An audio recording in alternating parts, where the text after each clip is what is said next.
Pasok kayo dito. Kasi nasa looban yung nagbebenta. Tapos, yung kanto na yan is Fleming Road. Then, pa-highway na siya. So, dito lang yung malapit. Oh, nice.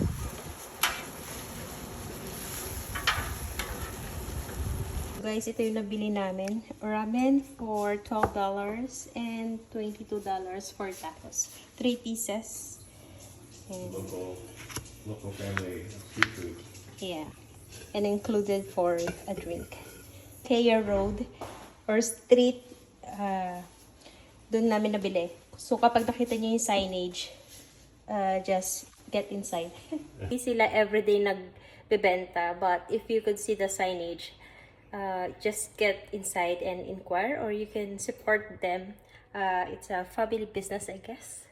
So, let's try the tacos and ramen. Right. So, here's your spoon, darling. Okay. Okay, taste test the ramen.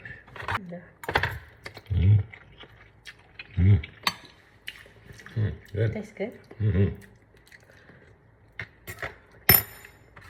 Masarap. Para siyang beef man. Masarap. Masarap. And a little, there is a side dish included. Oh. Tacos. Taste it. Good? Yep. Usually it goes like, Oh, I I don't see. know, something like that. Probably like, it goes on top. More cheese though. Guys, oh. Masarap yung more cheese.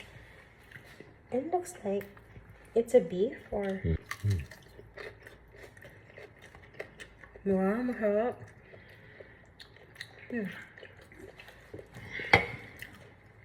Their tacos is homemade too. Yeah, that's homemade. That's Homemade tacos, guys. the real This one.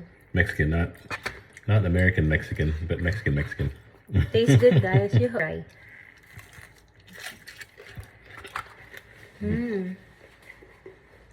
Kain po. So guys, ito yung mommy.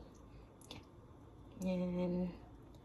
Naubos na ang ating sarap nito. Tacos as in, the best. 4 pieces pala siya. 4 pieces. Subukan namin. Pero masarap na. Masarap yung lasa nito. The best. The best din siya. Pero pinaka-the best ito. Lalo na pag nalagyan mo ng ganito. Yung side dish na to. Cilantro and onion. Then merong special na sauce like this. Masarap. See? Naubos agad. And ito. Yun lang. Thank you.